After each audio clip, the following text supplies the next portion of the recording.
ఆమేన్. దేవునికి సమస్త మహిమ ఘనత ప్రభావం కలుగును గాక. ఎవరు అలా చేయొద్దు. ప్రశాంతంగా దేవుని వాక్యాన్ని కాడైతుంది వింటారు. ఈరోజు మనం తెలుసుకోబోతున్న అంశం పేరు ఏంటంటే క్రైస్తవుని యొక్క కర్తవ్యాలు ఏమిటి? క్రైస్తవుని యొక్క కర్తవ్యములు ఏమిటి? చెప్పండి. క్రైస్తవుని యొక్క కర్తవ్యములు ఏమిటి అనే అంశాన్ని నేను చెప్తాను. కర్తవ్యం అంటే మీకు సినిమాలు గుర్తురాకూడదమ్మా. అర్థమవుతుందా? దేవుని యొక్క సన్నిధిలో కూడా ఏముంటాయి? కొన్ని కర్తవ్యాలు. ప్రతి క్రైస్తవుడికి కొన్ని కర్తవ్యాలు ఉన్నాయి. వాటిని ఖచ్చితంగా మనం పాటించాలి. అప్పుడే మనం క్రైస్తవం అవుతాం. ప్రార్థన చేయకపోతే ఏమైతుందో తెలుసా? పాపం చేసిన వారు అవుతామంట. ఈ మాట ఎవరు చెప్పారు తెలుసా? సమూయేలు ప్రవక్త చెప్తున్నాడు. దేవునికి మహిమ కలుగును గాక. చాలా మంది జీవితాలు ఏం కనపడదో తెలుసా? ప్రార్థన అనేది కనపడదు. కొన్ని కర్తవ్యాలు మనము భూమి మీద కూర్చున్నప్పుడు నెరవేర్చాలి. ఆ కర్తవ్యాలు ఎప్పుడైతే మనం నెరవేరుస్తామో అప్పుడు మన దేవునికి ఇంపైన సువాసనగా మార్చబడతాం. దేవునికి మహిమ కలుగును గాక. ప్రియ పిల్లరా, దేవుడు కోరుకుంటున్నటువంటి అంశాలను నేను మీకు తెలియజేస్తాను. మీరు చూడండి, యోహాను సువార్త 3వ అధ్యాయము. యోహాను సువార్త 3వ అధ్యాయం ఒకసారి ధ్యానిద్దాం. యోహాను సువార్త 3వ అధ్యాయము. యోహాను సువార్త 3వ అధ్యాయము.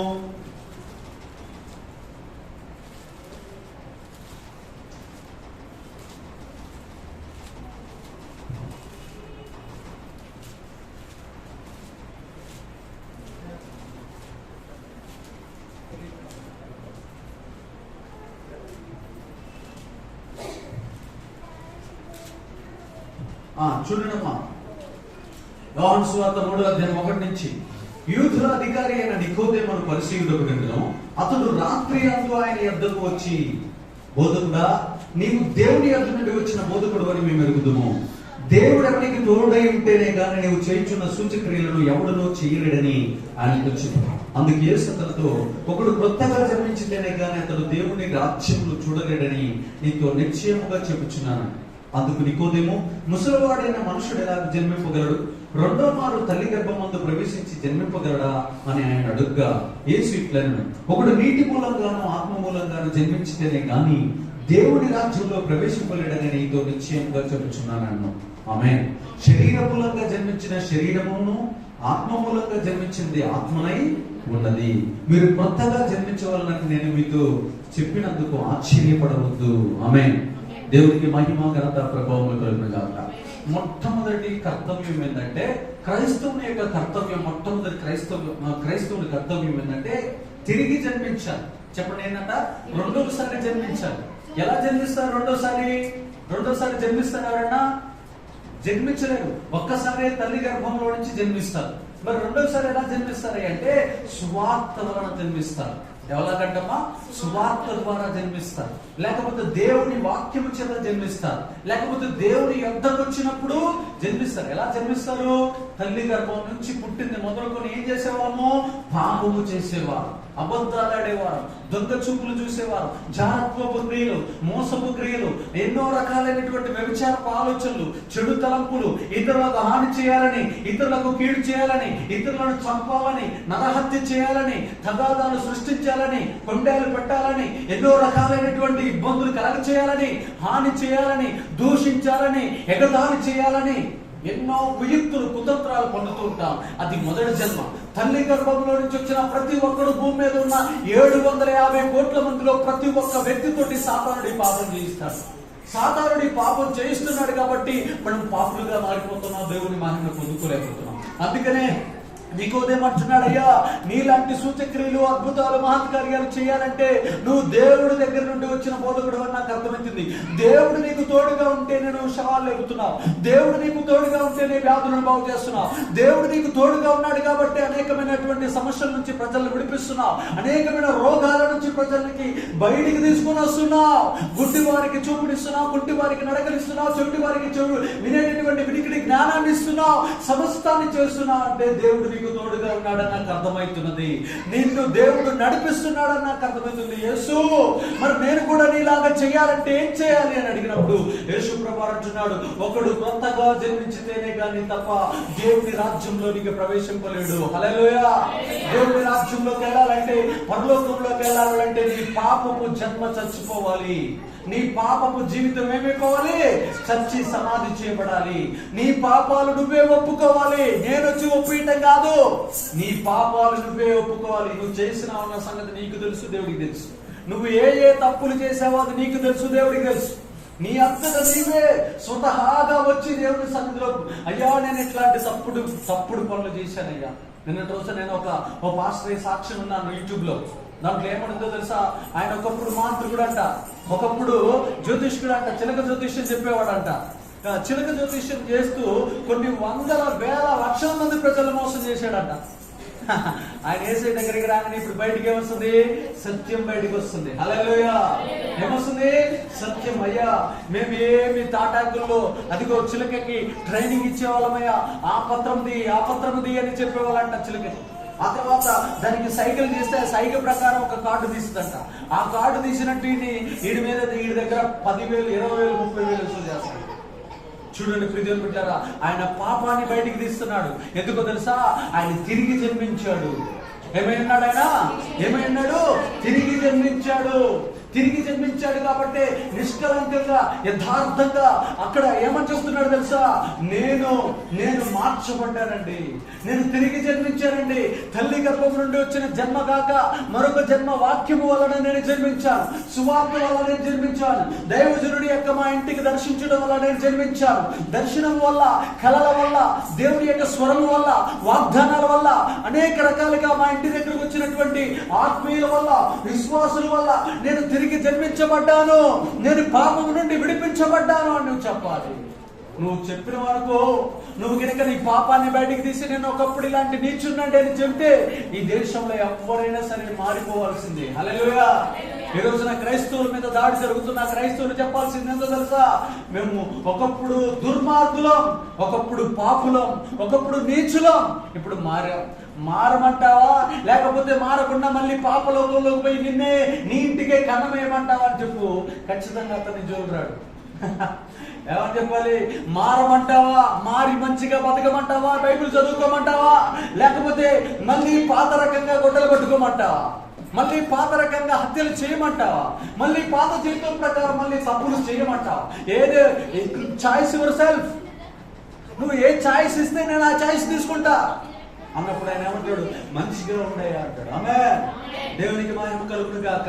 ప్రతి ఒక్క వ్యక్తి క్రైస్తవుడు అని చెప్పుకునే ప్రతి ఒక్క వ్యక్తి తిరిగి జన్మించాలంటే నీటి మూలంగా అంటే బాప్తిసం మూలంగా, ఆత్మ మూలంగా అంటే పరిశుద్ధాత్మ మూలంగా జన్మించాలి.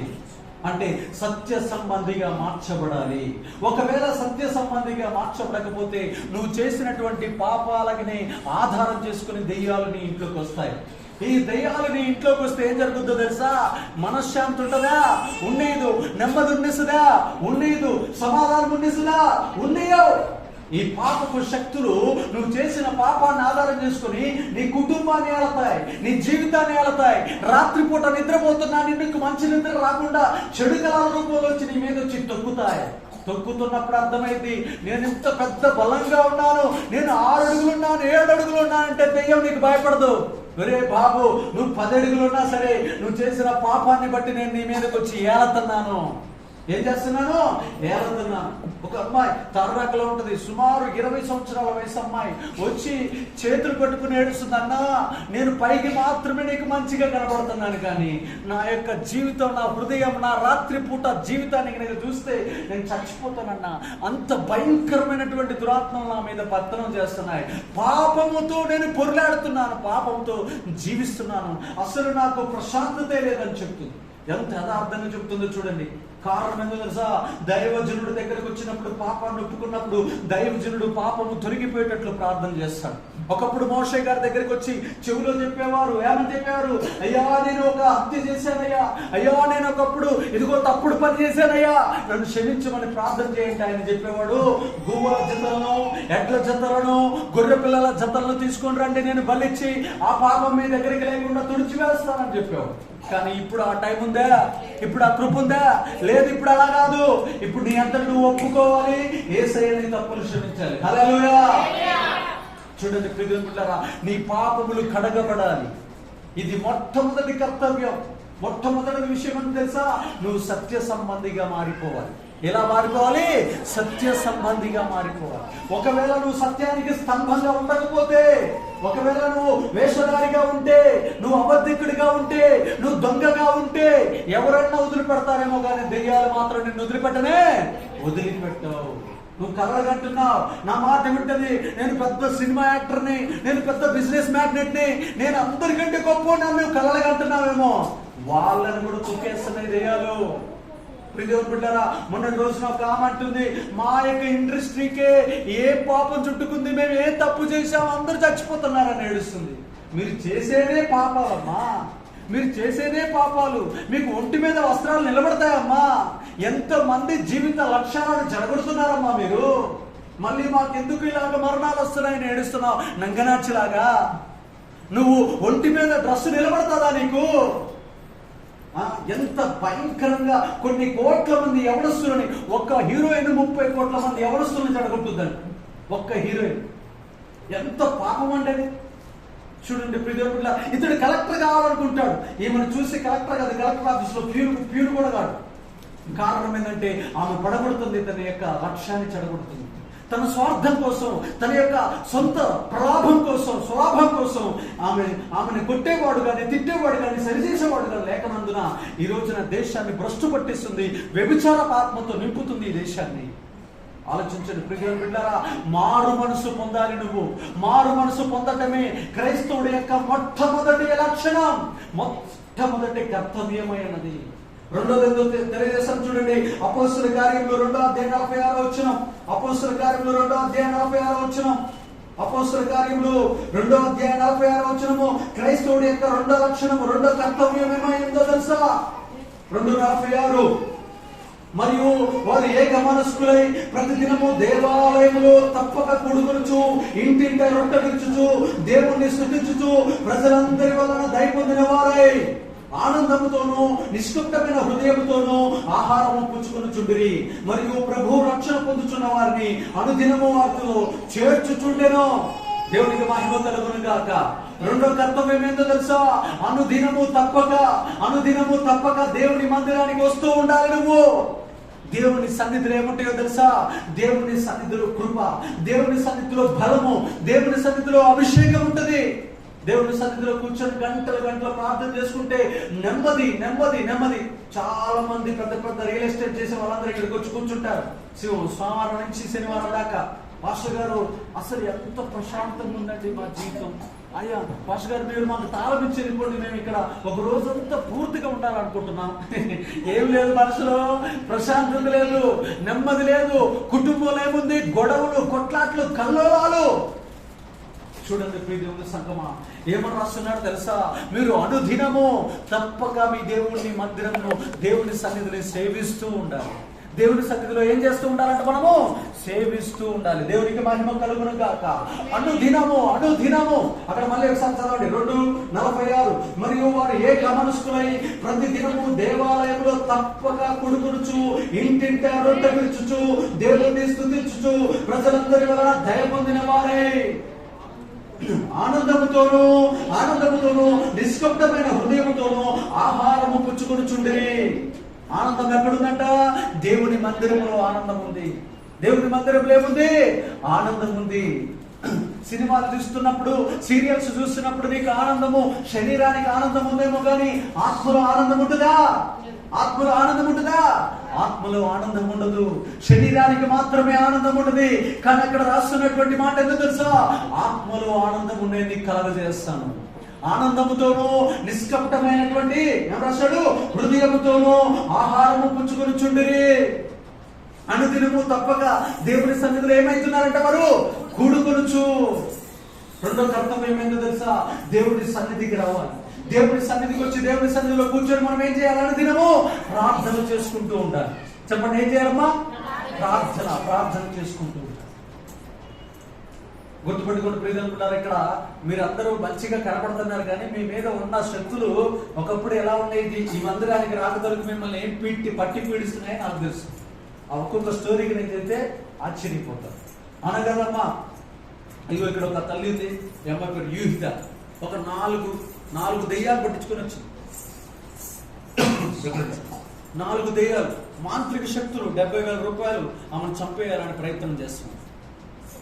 అసలు చెయ్యి వేస్తే కూడా 4 పట్టుకున్నా కానీ లాగినా కానీ ఆగట్లా, వెళ్ళిపోతూనే ఉంది. అసలు నేను ఉండను మందిరంలో, నేను వదిలిపెట్టు. ఈ రోజున దేవుడి చేత నడిపించబడుతుంది. ఇట్లా కళ్ళు మూస్తే కళ్ళు తెరిస్తే యెహోవా దేవుడు ఆమెతో మాట్లాడుతున్నాడు. దర్శనాలు వస్తున్నాయి, ప్రవచనాలు మాట్లాడుతుంది, అనేక రకాలైన విషయాలు భవిష్యత్తులో ఏం జరగబోతుందో ముందే చెబుతుంది. ఒకప్పుడు ఎలా ఉందో తెలుసా? నేను చచ్చిపోతాను, నేను బ్రతకలేను, నేను ఇంకా ఉండను అని చెప్పినటువంటి ఈ స్త్రీ ఈ రోజున ఎలా మారిపోతుందో తెలుసా? దేవుని యొక్క పాత్రగా మిగిలిపోతుంది. దేవునికి మహిమ కలుగును గాక. హృదయం బిడ్డలారా ఆలోచించండి. అనుదినము నువ్వు దేవునికి ఆరాధన చేస్తే ఏమొస్తుందో తెలుసా? ఆనందం వస్తుంది. ఆరాధన లేని వారి హృదయాలు ఏముండదో తెలుసా? చింత, బాధ, నిరాశ, కోపము.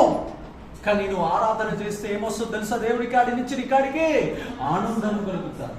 ఆరాధన చేసి మనసారా పాపాలు ఒప్పుకొని, మనసారా తప్పులన్నీ ఒప్పుకొని, ప్రశాంతంగా దేవుడితో 1 గంట సేపు ప్రార్థన చేసుకుని బయలుదేరు.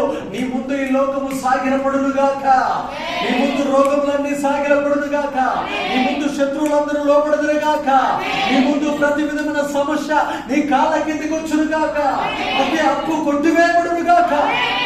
ప్రార్థన దేవుడి దగ్గరికి వచ్చి ప్రార్థన చేయాలి. అనుదినము దేవుని సన్నిధిలో ఉదయం సాయంత్రం ఒకవేళ మందిరానికి రాకపోయినా ఇంట్లో కూర్చొనైనా దేవుని ఆరాధిస్తూ ఉండాలి. ప్రార్థన అంటే ఏంటో తెలుసా? అంటే ప్రప్రథమము, అర్థన అంటే యాచించుట, అంటే అర్థించుట. ప్రార్థన అంటే ప్రప్రథమంగా దేవుణ్ణి అర్థించుట. ప్రప్రథమంగా దేవుడిని ఏం చేయాలి? మనము అర్థించాలి. మనకి డబ్బులు అవసరమైతే ఎవరిని అర్థిస్తాం? పక్కింటోళ్ళని, ఎదురింటోళ్ళని, ఫైనాన్స్ వాళ్ళని. కానీ ఫస్ట్ ఎవరిని అర్థించాలంటే డబ్బు కావాలని దేవుణ్ణి అడగాలి. అప్పుడు దేవుడు ఏం చేస్తాడో తెలుసా? దాన్ని సమకూర్చునుగాక. నీకు గృహం కావాలంటే దాన్ని సమకూర్చునుగాక, నీకు కారు కావాలంటే దాన్ని దేవుడు సమకూర్చునుగాక, నీకు ఆరోగ్యం కావాలంటే దేవుడు దాన్ని సమకూర్చునుగాక, నీకు బలము కావాలంటే దేవుడు నీకు బలమును అనుగ్రహించునుగాక, నీకు జ్ఞానము కావాలంటే దేవుడు నీకు జ్ఞానమును అనుగ్రహించునుగాక. ఒకప్పుడు నేను చిన్నప్పుడు నా చిన్నతనంలో ఉన్న పిరికితనాన్ని మీకు బయలుపరుస్తాను. మా ఇంటి దగ్గర మా మామయ్య మా చర్చిలో ఉన్న వాళ్ళందరికీ బాప్తిసాలు ఇయటానికి నాగార్జున సాగర్ పోయాడు. ఇంట్లో వాళ్ళందరినీ ట్రాక్టర్ ఎక్కించుకొని పోయాడు. ఇంకా నేను పెద్ద పిల్లలందరికీ బ్యాచ్ పెద్దోని నేనే అన్నమాట. ఇంకా మా ఇంట్లో ఉన్న పిల్లలందరూ వాళ్ళు నిద్రపోతే నాకు భయం. వాళ్ళ నిద్రపోనేను. సుమలతక్క, సులోచనక్క, వింటున్నా? ఏం చెప్తున్నా? ఎక్కడ దాకా వచ్చినావు? హిమాలయ అంచుల దాకా వచ్చినావు?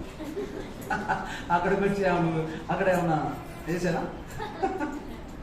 ఇనక్క చూడండి పిల్లరా, అక్కడ వీళ్ళు నిద్రపోతే నాకు భయం. ఏం చేస్తే ఈ పిల్లలందరూ నిద్రపోకూడదు. వీళ్ళు ఇంకా వాళ్ళేమో 6 అవుతుంది, 7 అవుతుంది, 8 అవుతుంది, 9 అవుతుంది, వాళ్ళు ఎక్కడి నుంచి రావట్లా. నాకేమో భయం. ఇక ఒక చిన్నగా జడ్డు బాంబు ఒకటి తీసుకున్నాను. తీసుకొని ఈ పిల్లలు నిద్రపోకుండా ముక్కులకి రాయటమే. వీళ్ళు అబ్బా మంట ఒక్కొక్కడికి మంట దగ్గర బాగుంట పడుతుంది. అలాగా వీళ్ళందరినీ వాళ్ళు వచ్చేదాకా భయం అన్నమాట. మరి ఆ భయం ఇప్పుడు ఎందుకు? ఈ చేతితో కొన్ని వేల దెయ్యాలు ఎలగొట్టారు. కానీ ఇప్పుడు దెయ్యాలు నన్ను చూస్తే భయపడుతున్నాయి యేసు నామములో. మరి ఒకప్పుడు దెయ్యాలు నన్నేం చేసినాయి? భయపెట్టింది. చీకటి నన్నేం చేసింది? భయపెట్టింది. చుట్టూ ఉన్న పరిస్థితులు ఏం చేసినాయి? భయపెట్టినాయి. ఇంటర్మీడియట్ 2 సంవత్సరాలు ఎదిగిన.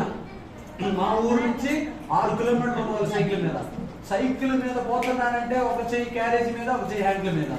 ఈ చెయ్యి వెనక క్యారేజ్ మీద ఎందుకు పెడతా తెలుసా? దెయ్యం వచ్చి ఆడ కూర్చుండదు. అంత దరిద్రమైన జీవితం, అసలు అంత పిరికితనమైన జీవితం ప్రపంచంలో నా అంత పిరికోడు ఎవరు లేడు. కానీ యేసు ప్రభు వారు ఈ రోజున ప్రపంచంలో అతిపెద్ద దెయ్యాన్ని కూడా యేసు నామములో ఎలగొడుతున్నాడు. హల్లెలూయా. నేను కొమ్ములు తిరిగిన మేధావిని అని చెప్పినా సరే యేసు నామములో నేను ప్రార్థన చేసి వెళ్ళిపోవాలంతే. 2 నిమిషాలు నీకు ఛాన్స్ ఇస్తున్నా.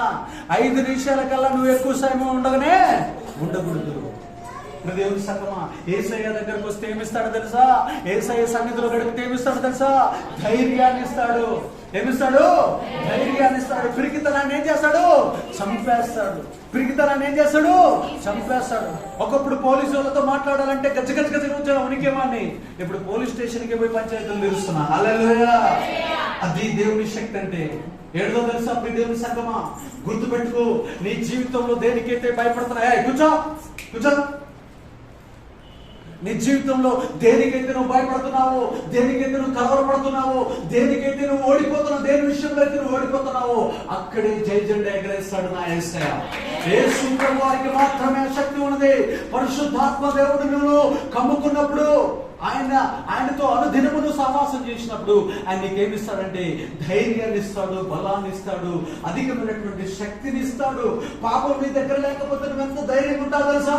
ఈ లోకంలో ఎవరితోటైనా మాట్లాడతావు. పాపం నీ దగ్గర లేకపోతే ఎవరితోటైనా మాట్లాడతావు. తప్పు చేస్తే ఏమవుతావు?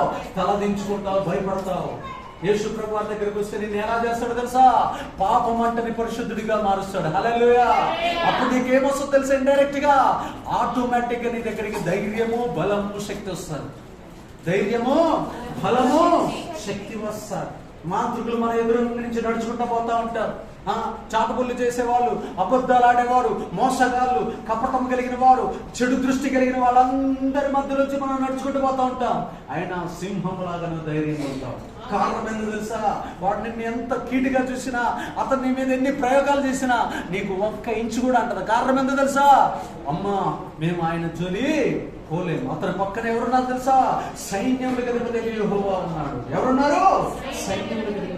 అతడు ఉదయము సాయంత్రము యెహోవాతో కలుస్తున్నాడు. అతడు ఉదయము ప్రతి దినము దేవుని సన్నిధిలో గడుపుతున్నాడు. కాబట్టి అతని మీద మా ప్రయోగాలు చెల్లవు. దేవునికి మహిమ కలుగును గాక. మూడో కర్తవ్యం చూడండి దేవులారా, అపోస్తుల కార్యములు 17వ అధ్యాయం 11వ వచనం. అపోస్తుల కార్యములు 17వ అధ్యాయము 11వ వచనం. 17-11 చూద్దాం. వీరు తెసలోనికలో ఉన్న వారి కంటే ఘనులై ఉండరు కనుక ఆసక్తితో వాక్యమును అంగీకరించి పౌలును శిలియు చెప్పిన సంగతులు అలా ఉన్నవో లేవో అని ప్రతి దినమును లేఖనములు పరిశోధించుతూ వచ్చిరి. ఆమేన్. మీరు ఎవరో తెలుసా? బెరియా సంఘస్థులు. చెప్పండి అమ్మా, వారి పేరు బెరియా సంఘస్థులు. అనుదినము వాళ్ళకు ఒక కర్తవ్యం ఉంది. ఎందుకు తెలుసా? పాస్టర్ గారు చెబుతున్నటువంటి వాక్యాలు కరెక్టా కాదని వాక్యాన్ని చూసేవాళ్ళు. చాలా మంది వాక్యాన్ని తెలిసి చూడరు. కాబట్టి దైవజనుడు అబద్ధం చెప్పినా కానీ నమ్ముతారు జనాలు, గుడి జనాలు. కానీ నిజమైన విశ్వాసులు ఏం చేస్తారో తెలుసా? ఆ వాక్యంలో ఉందా లేదా, నిజంగా వాక్యాన్ని చెబుతున్నాడా, సొంత మాటలు చెబుతున్నాడా అని లేఖనాలను పరిశోధించాలి. ఏంటిని పరిశోధించాలంట? లేఖనాలను పరిశోధించాలి. లేఖనాలను పరిశోధిస్తూ ఉండాలి. లేఖనాల్లో ఉందా లేదా అని బెరియా సంఘస్థుల వలె మనమంతా ప్రతిరోజు ఏం చేయాలో తెలుసా? వాక్యాన్ని ధ్యానించాలి. పౌలు శీల గారు చెప్పినట్లు అక్కడ వాక్యం ఉందా లేదా, ఇదిగోయిన స్వస్థతల గురించి చెబుతున్నాడు, ఇదిగోయిన అద్భుతాల గురించి చెబుతున్నాడు, ఇదిగోయిన సూచక్రియల గురించి చెబుతున్నాడు, ఇదిగోయిన చచ్చిపోయిన వారు తిరిగి లేస్తారని చెబుతున్నాడు. ఇది నిజమా కాదా? పునరుత్థాన శక్తి గురించి చెబుతున్నాడు. యేసు ప్రభువు సమాధి నుంచి తిరిగి లేచాడని చెబుతున్నాడు. ఇది నిజమా కాదా? మనం కూడా తిరిగి లేస్తామా? యేసు ప్రభువుని తిరిగిన మనం కూడా నమ్ముకుంటే, ఆయన్ని విశ్వసిస్తే, ఆయన అడుగుజాడలో నడుచుకుంటూ పోతూ ఉంటే, మరణము మన దగ్గరికి వచ్చినా గానీ మనం కూడా ఒక రోజున సమాధంలోంచి తిరిగి లేస్తామన్నది నిజమా? ఇది నిజంగా యేసు ప్రభువు చెప్పిన సత్యమా అని లేఖనాలలో నుంచి మీరు చూస్తూ ఉండాలి. చూసినప్పుడు మీ కన్నులు వెలిగించబడును గాక. చాలా మంది ఈ రోజున క్రైస్తవులు ఒకప్పుడు చూడండి 2010లో వాక్యాన్ని చెప్పి టీవీలో వాక్యం చెప్పే సేవకులందరూ ఇప్పుడు కనుమరుగైపోతున్నారు. కారణం ఏంటో తెలుసా? కొన్ని అబద్ధాలు, కొన్ని కల్పితాలు ఉన్నాయి. కొన్ని రకరకాలైనటువంటి చెడు చెప్తున్నారు. ఇప్పుడు ఒరిజినల్ గా నిజంగా చెప్పేటటువంటి వారే అక్కడ నిజం నిలబడుతున్నారు. దేవునికి మహిమ కలుగును గాక. సత్యవాక్యాన్ని సమపాలలు సరిగ్గా విభజించి చెప్పువారు మాత్రమే ఈ సమాజంలో నిలబడదురు గాక. మీరు కూడా వాక్యాన్ని చదవాలి. మీరు కూడా వాక్యాన్ని చదివి నేర్చుకోవాలి. మనమంతా ఏం చేస్తాం? ఒకసారి చెప్పండి, మన ఇంట్లో బాత్రూమ్ కట్టుకోవడానికి ఎవరిని అడుగుతాం? ఆలోచన చెప్పరేనమ్మా. మన ఇంట్లో బాత్రూమ్ కట్టుకోవాలి, ఎవరిని అడుగుతాం? ఆలోచన ఎవరిని అడుగుతాం? పక్కింటోని అడుగుతాం. పక్కింటోడానికి తెలుసా? పక్కింటోడికి ఏం తెలుసా? పక్కింటోడికే దయ్యాలు పెట్టి చెప్తున్నాడు. వాడికే రోగాలు, వాడికే రొచ్చు, వాడికి అనేక రకాలైనటువంటి కష్టాలు, బాధ నుండి వాడే కూలిపోతున్నాడు, వాడి కుటుంబమే. మళ్ళీ వాడికి అడిగిపోయి, అక్క బాత్రూమ్ ఎలా కట్టాలి, అన్న ఎలా కట్టాలి, ఇల్లు ఎలా కట్టాలి? చూడండి ప్రియమైన బిడ్డలారా, మీ అందరికీ ఒక మాట చెప్తున్నా. చిన్నప్పుడు 6వ తరగతిలో నేను యేసుప్రభువుని నమ్ముకున్నాను. 6వ తరగతిలో యేసుప్రభువుని నమ్ముకున్నాను. చుట్ట, బీడి, సిగరెట్, ఖైని, గుట్కా, సారా, స్త్రీ, ఒక 10 పాపాలు. ఈ దేశంలో చాలా మంది, కొన్ని కోట్ల మంది నమ్ముతున్నారు. దేన్ని నమ్ముతున్నారు? గ్రహాలు మనుషుల్ని తిప్పుతాయని. ఏ గ్రహమైనా సవాల్ చేసి చెబుతున్నారు, ఏ గ్రహమైనా నన్ను సిగరెట్ తాగమని చెప్పమను, ఏ గ్రహమైనా నాతో బీర్ సీసా పట్టుకోమని చేయని మనం చూద్దాం. మరి సవాల్, లైఫ్ టైం సవాల్ ఇస్తున్నాను. చిన్నప్పుడు యేసుప్రభువు నన్ను మార్చాడు. నేను బ్రతికి ఉన్నంత కాలం ఎన్ని గ్రహాలైనా నా చుట్టూ తిరిగినాయి. ఏ గ్రహమైనా తిరిగి తిరిగి తిరిగి తిరిగి తేజమైన ప్రభావితం చేయమని మరి చూద్దాం. ఈ వాక్యం నుంచి నన్ను తప్పిపోయేటట్లు చేయమను. చేస్తాయా? చేసే శక్తి ఉందా గ్రహాలకి? లేదు. ఒకవేళ 6వ తరగతిలో నమ్మిన మధ్యలో మరి ఒక గ్రహం అడ్డం రావాలిగా, రాహువో కేతువో ఏదో ఒకటి అడ్డం వచ్చి నన్ను తిప్పాలిగా. మరి ఎప్పుడన్నా సిగరెట్ తాగనిచ్చాయా? మా చెల్లెలు అడగమని, మా భార్య ఇక్కడే ఉంది, నాతో పాటు నడిచే విశ్వాసులు 7-8 సంవత్సరాల నుంచి ఇక్కడే ఉన్నారు. ఏ రోజైనా సినిమాలు చూసానా? ఏ రోజైనా పాపం క్రియలు చేశానా? ఏ గ్రహమైనా నన్ను తిప్పిందే? సంతోష్ 3 సంవత్సరాల క్రితం తేజోమాన్ని పరిచయం. అప్పుడు ఎట్లా ఉన్నాడు, ఇప్పుడు అలాగే ఉన్నాడా, మళ్ళీ వేరేగా ఉన్నాడే ఆడ. అప్పుడు సిగరెట్ అలవాట్లేదన్నా, ఇప్పుడు ఏందన్నా సిగరెట్ అలవాటు ఉందని అంటున్నా. చూసా? ఎప్పుడైనా ఎక్కడ చూసా నన్ను? చూడలా. గ్రహాలు మనిషిని తిప్పవు. మానవుని హృదయంలో ఉన్న దయ్యాలను వదిలించుకుంటే, మానవుని హృదయంలో ఉన్నటువంటి ఈ జంతువులను తరిమి కొట్టేసుకుంటే నీ హృదయం దేవుడి దగ్గర స్థిరముగా ఉండునుగాక. దావీదు భక్తుడు ఏమంటున్నాడు తెలుసా? అయ్యా నాకు స్థిర హృదయం దయచేయము. చదువు కీర్తన గ్రంథం 51వ అధ్యాయము. కీర్తన గ్రంథం 51వ అధ్యాయం వాక్యంతో పట్టబడుతున్నాడు, వాక్యంతో చెప్తున్నాడు, వాక్య జ్ఞానంతో చెప్తున్నాడు. ఏమని చెప్తున్నాడు తెలుసా? కీర్తన గ్రంథము 51వ అధ్యాయము. కీర్తన గ్రంథం 51వ అధ్యాయం చూద్దాం. 51. దేవా నా యందు శుద్ధ హృదయము కలగజేయము, నా అంతరంగంలో స్థిరమైన మనసును నూతనముగా పుట్టించుము. నా అంతరంగంలో స్థిరమైన హృదయమును నూతనముగా పుట్టించుము. నా హృదయాన్ని దేవుడు ఏం చేశాడు? స్థిరపరిచాడు. దేంట్లో? జ్ఞానములో స్థిరపరిచాడు. దేంట్లో స్థిరపరిచాడు? జ్ఞానములో స్థిరపరిచాడు. ఈ ప్రపంచంలో ఎవరు, ఏ మనుషులైనా వచ్చి జ్ఞానాన్ని నన్ను అడగాలి తప్ప, నేను ఎవరి దగ్గరికి పోయినా ఆ పని చేస్తున్నా, ఈ పని చేస్తున్నా, నన్ను ఏం చేయమంటావని అడగను. కారణం ఏంటో తెలుసా? నా యేసయ్య వాక్యం నన్ను జ్ఞానంతో నింపింది. ఆ లేఖనాలు నన్ను దేంతో నింపాయి తెలుసా? దేంతో నింపాయి? జ్ఞానముతో, వివేకముతో, తెలివితో నింపాయి.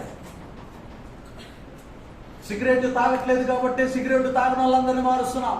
సారాయి తాగట్లేదు కాబట్టి సారా తాగిన వాళ్ళందరినీ మారుస్తున్నాం. ఏ వ్యభిచారం చేయట్లేదు కాబట్టి వ్యభిచారంలో ఉన్న వారిని బయటికి తీసుకొని వస్తున్నాం. అబద్ధాలు ఆడతలేదు కాబట్టి అబద్ధాలు ఆడే వారిని బయటికి తీసుకొని వస్తున్నాం. లంచం తీసుకోవట్లేదు కాబట్టి లంచాలు తీసుకున్న వారిని బయటికి లాక్కొని వస్తున్నాం. ఎక్కడైతే పాపపు క్రియల్లో ఉన్నారో ఆ పాపం అంటకుండా నిలబడ్డాం కాబట్టి వారందరినీ ఆ స్థలాల్లోంచి బయటికి తీసుకొని వచ్చి యేసయ్య చేతుల్లో పెడుతున్నాం. హల్లెలూయా. మాంత్రిక చేతుల్లో ఉన్న వారిని, మరుగు మందుల చేతుల్లో పట్టి పీడించబడుతున్న వారిని మన ఒక తమ్ముడు ఇక్కడికి వచ్చి ప్రార్థన చేసుకుంటున్నాడు. అంటే లోపల మాంసపు గడ్డు ఉందంట, మరుగు మందు ఉంది.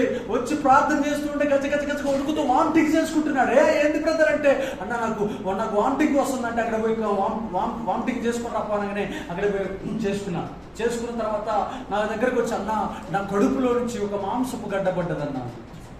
అది తీసుకొని వచ్చాడు నా దగ్గరికి. తీసుకొని వచ్చి చూపించినాడు. తమ్ముడు నీకెవరో మందు పెట్టారు, నీ మందు కక్కబడింది. పరిశుద్ధాత్మ దేవుడు సన్నిధిలోకి రాగానే ఆ దెయ్యపు క్రియ నీ లోపల నుంచి బయటికి వెళ్ళిపోయింది అని చెప్పాడు. నాకు కూడా తెలియదు అతనికి లోపల మందు ఉందన్న సంగతి నాకు కూడా తెలియదు. చూడండి ప్రియమైన బిడ్డలారా, దేవుని సన్నిధిలోకి రాగానే అపవిత్రాత్మలు ఏమైతే తెలుసా? ఎగురుతాయి. వామ్మో మేము ఇక్కడ నిలబడలేము, వామ్మో ఈ పరిశుద్ధత ముందు మేము నిలబడలేమని చెప్పి అపవిత్ర సంబంధమైన లక్షణాలు కలిగిన దెయ్యాలన్నీ ఏమైపోతాయి తెలుసా? బయటికి పారిపోతాయి. మీరు చూడండి ప్రియమైన బిడ్డలారా, ఎవరైనా దెయ్యం పట్టుకున్న వాళ్ళని తీసుకొని రండి, స్తంభం దగ్గర నిలబెట్టండి. అమ్మ ఒక గంట సేపు ఉండు. మనం గంట సేపా? ఇంట్లో అయితే ఏమంటాయి తెలుసా?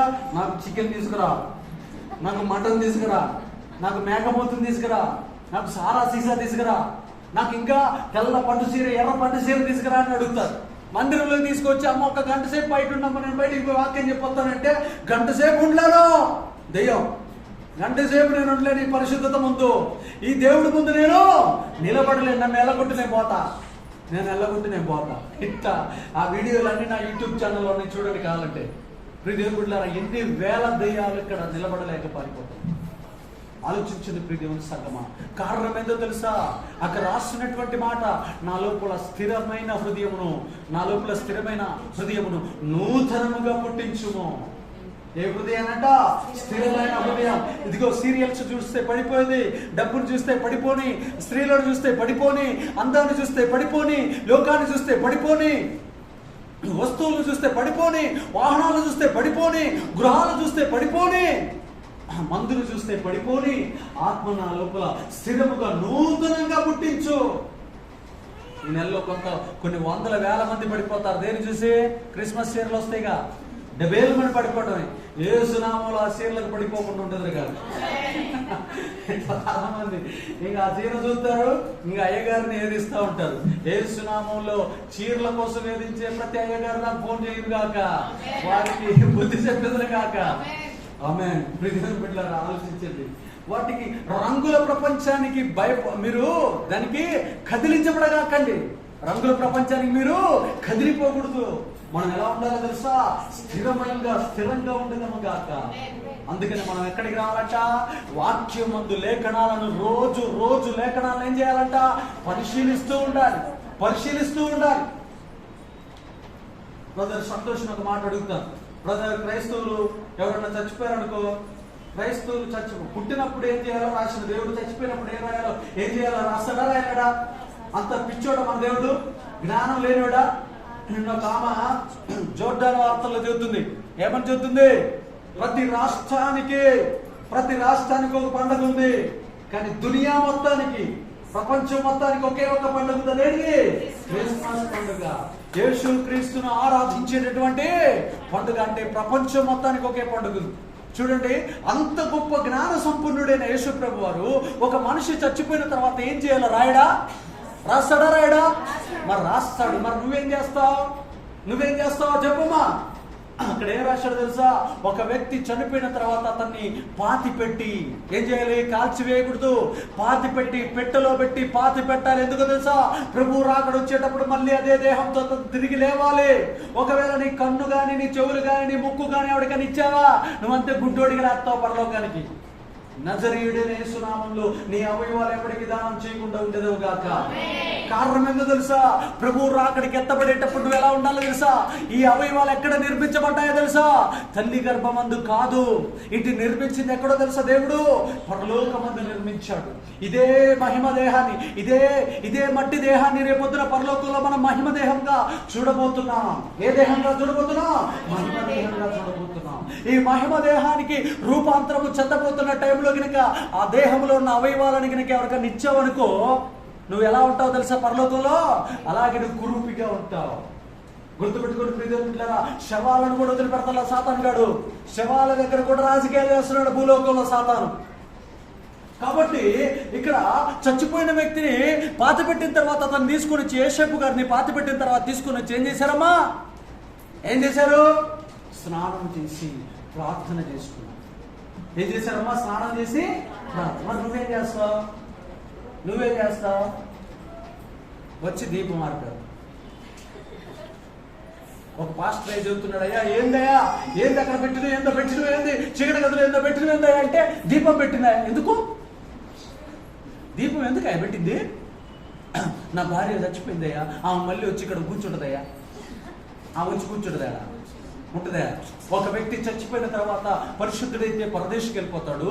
ఒక వ్యక్తి చచ్చిపోయిన తర్వాత పాపి అయితే పాతాళానికి వెళ్ళిపోతాడు. స్పష్టంగా రాశాడు బైబిల్లో. నేను మళ్ళీ ఎవరొచ్చి కూర్చుంటారు? మీ ఇంట్లో సంతోషంగా ఎవరొచ్చి కూర్చుంటారు? మరి ఆ మూఢనమ్మకాన్ని ఎప్పుడు అన్నాడు వదిలేసేది? ఎప్పుడు బైబిల్లో రాయడా? అమ్మ ఇంటికి రాగానే దీపం పెట్టామా అని పెట్టడా? రాస్తాడా రాయడా? రాస్తాడే కదా. పిల్లగాడు పుట్టినప్పుడు వాడికి 8వ రోజున సున్నతి చేసి పేరు పెట్టమని చెప్పిన దేవుడు చచ్చిపోయిన తర్వాత ప్రార్థన చేసుకోమని చెప్పిన దేవుడు ఒకవేళ దాని వల్ల నష్టము కీడికి నాకు అపాయం జరిగితే ఇంటికి వచ్చిన తర్వాత దీపం పెట్టమని చెప్పడా? చెప్తాడు. దెయ్యాలు వస్తాయా? దెయ్యాల రూపంలో వచ్చి కూర్చున్నది ఎవరో తెలుసా? సాతాను శక్తులు, పడిపోయిన దురాత్మలు. దేవుడు పరలోకంలో నుంచి పడిపోయి దేవుడితో యుద్ధం చేసినటువంటి సకల విధములైన కొన్ని కోట్లాది దురాత్మలు మధ్యాకాశంలోకి వచ్చి కూర్చున్నాయి. అదే దెయ్యము చచ్చిపోయిన ఆమె పేరు చెప్పుకొని, చచ్చిపోయిన అతని పేరు చెప్పుకొని ఇంటికి వచ్చి కూర్చుంటారు. ఎవడైనా భయపడుతున్నాడా, ఎవడైనా పిరికివాడిగా ఉన్నాడా, ఎవడైనా చెడిపోయాడా, ఎవడైనా గజగజ ఉణుకుతున్నాడా, వాడిని ఆవరిస్తుంది ఆ దెయ్యం. ఎవరి పేరు చెప్తుందో తెలుసా? దెయ్యము చచ్చిపోయిన ఆమె పేరు చెప్పి తిరుగుతూ ఉంటారు. ఎన్నిసార్లు వాక్యం చెప్పినా నువ్వు మళ్ళీ ఇంటికి పోయిన తర్వాత చచ్చిపోయిన వాళ్ళకి మళ్ళీ దాంట్లో ఏం చేస్తావు? పాత్రలో బియ్యం పోసి బియ్యంలో ఏం పెడతావు? దీపం పెడతావు. తొందరలో నీకు దీపం పెట్టబడునుగా. నువ్వు మారవు, నీ స్వభావము మారదు. అసలు ఇంత జ్ఞానాన్ని తెలుసుకుని కూడా మళ్ళీ అదే తప్పు చేస్తాం. మళ్ళీ అదే కట్నం తీసుకుని ఎన్ని వేల మంది, ఎన్ని లక్షల మంది స్త్రీలు ఈ హిందూ సాంప్రదాయాల్లో ప్రజలు, ఆడపిల్లలు ఏడుస్తున్నారు తెలుసండి. కుత్తికలు కొయ్యబడుతున్నాయి, జీవితాలు నాశనమైపోతున్నాయి. ఎంత భయంకరమైన వేదన! తల్లిదండ్రుల దగ్గర నుంచి అడగలేక, తీసుకురాలేక, ఈడి తన్నుడు తట్టుకోలేక, ఈడి బాధ భరించలేక, పోయి అడగలేక మధ్యలో ఉరేసుకుని చచ్చిపోతున్న ఆడపిల్లలు ఎంతమంది ఉన్నారు తెలుసా దేశంలో? ఆ లెక్కలు బయటికి తీయదు గవర్నమెంట్. ఎందుకో తెలుసా? మీ అందరూ ఒక ప్రశ్న అడుగుతాను, చెప్పండి. మీరు ఈ రోజున భారతదేశంలో ఒక పథకం పెట్టారు. ఏంటిది? ఆడపిల్లలంట హీనంగా చూస్తున్నారు, ఆడపిల్లలు పుట్టుకతోటే చంపేస్తున్నారని సుకన్య యోజన పథకం పెట్టారు. అసలు సుకన్య యోజన పథకం పెట్టడానికి ముందు 2 తప్పులున్నాయి. ఒకటోది ఏంటో తెలుసా? ఆడపిల్ల మంచిది కాదని చెప్పేటటువంటి చెడ్డ సాంప్రదాయం మనిషి మెదడులో నుంచి తీసేయాలి. రెండోది ఎందుకు తెలుసా? ఆడపిల్ల పుట్టగానే మా ఇంట్లోంచి కట్నం రూపంలో డబ్బు పోతుంది, ఈ అమ్మాయి పుట్టడం వేస్ట్ అనేటటువంటి మాట. ఈ 2 లక్షణాలు గవర్నమెంట్ బయటికి తీస్తుందా? తీయలేకపోతుంది. కాబట్టి గవర్నమెంట్ ఏం చేస్తుందో తెలుసా? కట్నం రూపంలో సుకన్య యోజన పథకం పెట్టింది. అది తీయలేమన్న సంగతి ఎవరికి తెలుసు? ఆ మూఢనమ్మకాన్ని బయటికి తీయలేమన్న సంగతి ఎవరికి తెలుసు?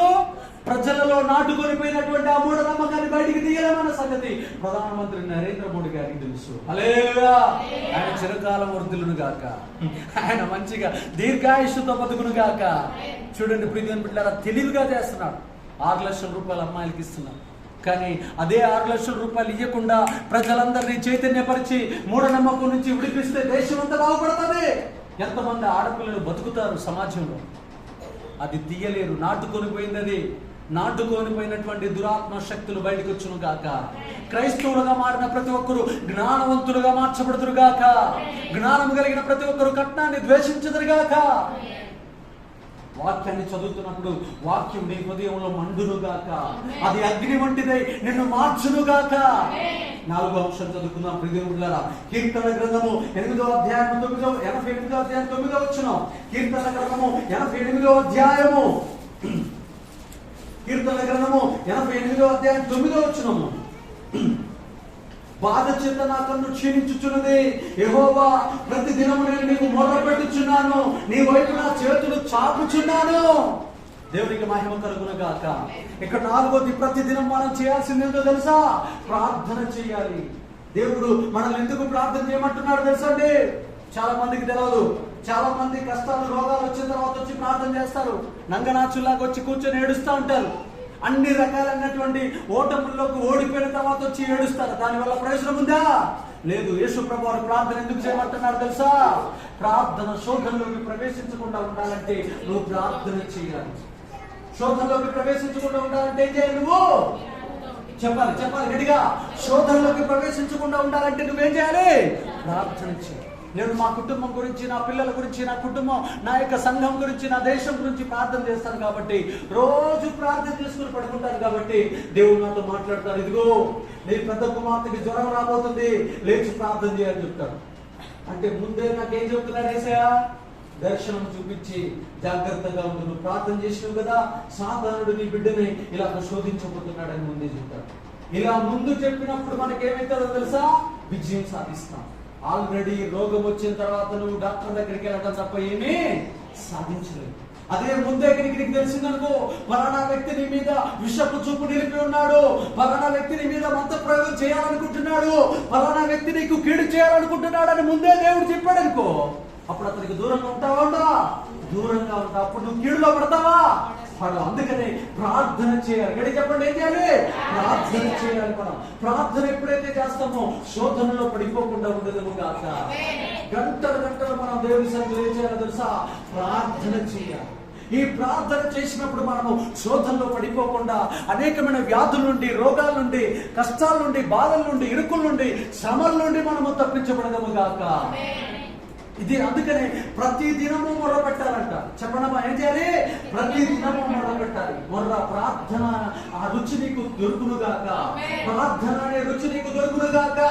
ప్రార్థన రుచి నీకు దొరికితే ఇక ప్రార్థన చేస్తుంటే నువ్వు కోరుకున్న ప్రతి ఒక్కటి, దేవునికి ఇష్టమైనది ప్రతి ఒక్కటి నువ్వు పొందుకునేదము గాక. నువ్వు ఖచ్చితంగా చూస్తావు, నువ్వు ఖచ్చితంగా దాన్ని నువ్వేం చేస్తావు? పొందుకుంటావు. మరలా చెబుతున్నాను ప్రియ దేవుని సంగమా, నీ జీవితంలో నువ్వు ప్రార్థన రుచి ఎరిగి ఉండాలి. ఏ రుచి ఎరిగి ఉండాలి? ప్రార్థన యొక్క రుచి ఎరిగి ఉండాలి. నువ్వు ప్రార్థన 4 రోజుల క్రితం అద్భుతం చెబుతాను మీకు. 4 రోజుల క్రితం మన మందిరంలో జరిగినది. సుమారు ఒక 4-5 కలిసి ప్రార్థన చేశాం. ఆల్రెడీ న్యూస్ వచ్చింది. ఏమని వచ్చిందో తెలుసా? 4 రోజుల్లో 4 జిల్లాలు మునిగిపోయేంత వరద రాబోతుంది. జావేద్ తుఫాన్ రాబోతుందని మాకు ముందే యూట్యూబ్ లో చూసినప్పుడు తెలిసింది. వెంటనే ఇక్కడ అందరం కూర్చొని ప్రార్థన చేశామండి. దేవుడు మహాకృపను బట్టి నిన్నటి రోజే ఫిక్స్ చేశారు, రేపటి రోజున వస్తుందని. దేవుడు మహాకృపను బట్టి చెడ్డ న్యూస్ రాలేదు. ఏమంటుందో తెలుసా? జావేద్ తుఫాను ఆగిపోయింది.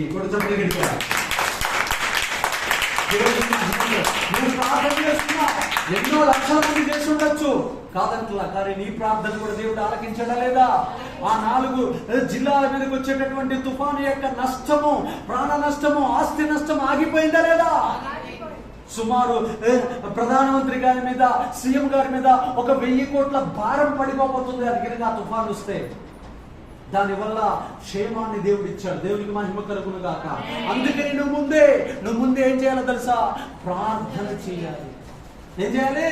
ప్రార్థన చేయాలి. చాలా సందర్భాల్లో నాకు చెప్తా ఉంటాడు దేవుడు, ఫలానా వాళ్ళు ఇలా పడిపోతున్నారు, ఫలానా వారికి ఇలాగ కీడు జరగబోతుంది, ఫలానా వారికి ఇలాగా శ్రమలో ఉండబోతున్నారు, వారి కోసం లేచి ప్రార్థన చేయి. 3 సార్లు అండి కరోనా గురించి నువ్వు ఎందుకు ఆడవట్లేదని తిట్టాడు నన్ను. కరోనా టైంలో లేపి ఎందుకు నువ్వు ఆడవట్లా? నీకు లక్షల మంది ప్రజలు చచ్చిపోతున్నారు అక్కడ, నువ్వేంది ప్రార్థన చేయట్లేదని చెప్పాడు. దేవుని బిడ్డలారా, నాకైతే ఒక్కోసారి నాకు ఏడుపు రావట్లేదు. ఎందుకు ప్రభా ఎట్లా రావట్లేదు నాకు అర్థం కావట్లేదు. మళ్ళీ దేవుడి దగ్గరికి పోయి కూర్చొని ఇక దేవుడి దగ్గర మళ్ళీ నా పాత వీడియోలో నేను వాక్యం విని మళ్ళీ నాకు ఏడుపు వచ్చిన తర్వాత మళ్ళీ స్టార్ట్ చేసి ప్రభువా ప్రపంచాన్ని రక్షించేయాలి దేవుని సన్నిధిలో ప్రార్థన చేసి. దేవునికి మహిమ కలుగును గాక. ప్రియ దేవుని బిడ్డలారా, చూడండి, ప్రజలు చేసేటటువంటి తప్పులు, దోషాల వల్ల మనకి ఏమర్థమవుతుందో తెలుసా? మనకి కన్నీరు రాదు. ఆ కన్నీరు రావాలంటే ప్రభు వాక్యాన్ని ధ్యానిస్తున్నప్పుడు, ఆయన యొక్క మాటలు వింటున్నప్పుడు మళ్ళీ మనకి జాలి కలిగిన హృదయము, కరుణ కలిగిన హృదయము, నెమ్మది కలిగిన హృదయము మనకి దేవుడు దయచేయును గాక.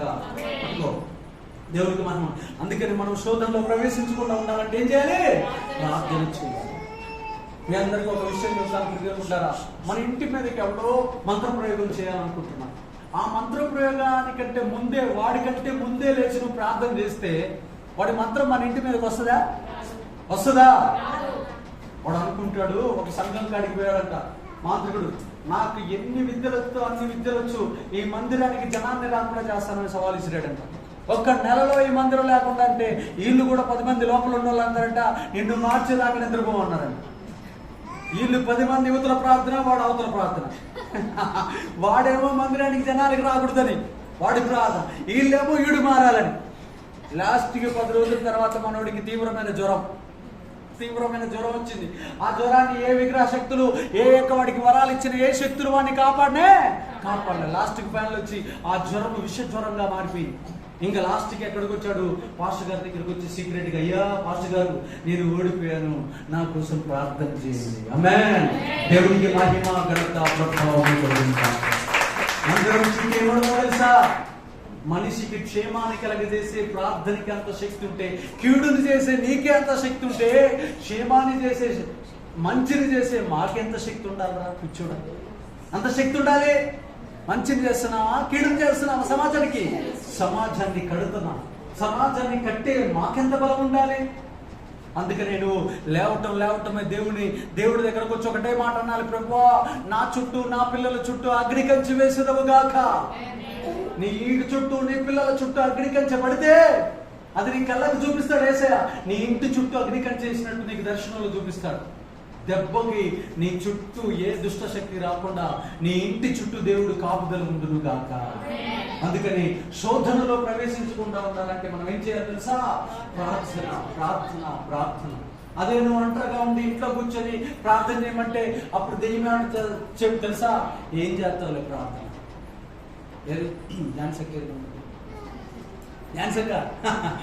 ఒకసారి చెప్పు, ఏమన్నా నీతో సాతానం ఎట్టి చెప్పు, ప్రార్థన చేయక అని భర్త గారు ప్రార్థన చేయక అని చెప్పిపోతాడు. ఎక్స్పీరియన్స్ చెప్పాక మాకు కూడా కొంచెం అర్థమవుతుంది.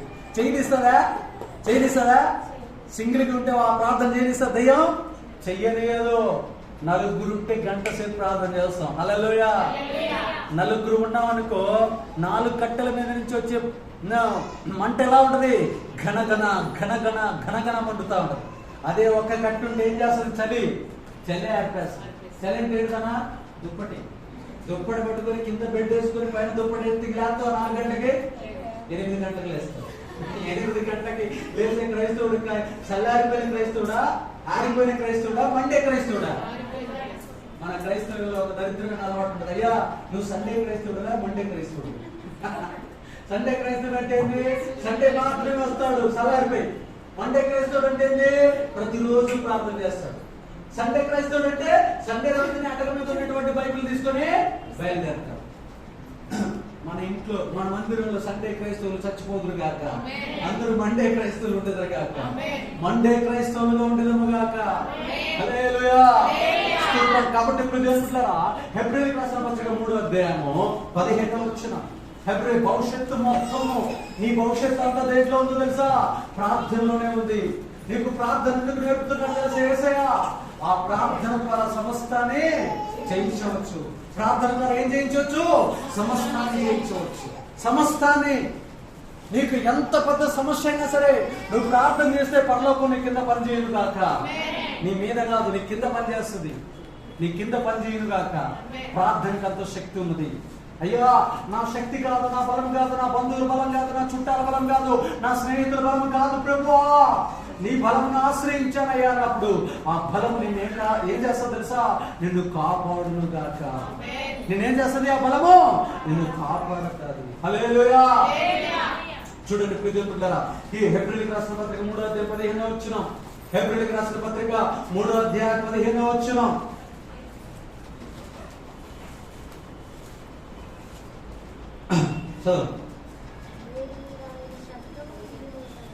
హెబ్రీయులకు రాసిన పత్రిక 3వ అధ్యాయం 15వ వచనం చూడండి. నేడు మీరు ఆయన శబ్దమును నేడేలా కోపం పుట్టించినప్పటి వలె మీరు హృదయంలో కఠినపరచుకునకూడని ఆయన చెప్పిన కనుక పాపము వలన కలుగు బ్రహ్మచేత మీరు ఎవడనో కఠినపరచబడకుండానట్లు నేడు అనబడు సమయం ఉండగానే ప్రతి దినమును ఒకరినొకడు బుద్ధి చెప్పుకునడి. ఏలయనగా మొదటి నుండి మనకున్న దృఢ విశ్వాసము అంతము మటుకు గట్టిగా చేపట్టిన ఎడలని క్రీస్తులో పాలివారమయ్యుద్దుము. ఆమేన్. ప్రతి దినము ఒకరినొకడు బుద్ధి చెప్పుకునడి. ప్రతి దినం అంట మనం ఏం చేయాలంట? దేవుడి దగ్గరికి వచ్చినప్పుడు క్రైస్తవుని యొక్క 5వ కర్తవ్యం ఏందో తెలుసా? ప్రతి ఒక్కడు బుద్ధి చెప్పుకోవాలి. చెప్పండి, గట్టిగా చెప్పండి. ప్రతి ఒక్కరు ఏం చెప్పుకోవాలంట? బుద్ధి చెప్పుకోవాలి. నీ నోరేంత దరిద్రం ఉంది, నీ యొక్క మాటలు ఎంత ఎలా ఉన్నాయి అని ఒకరు అంట హెచ్చరించుకుంటూ ఉంటారు.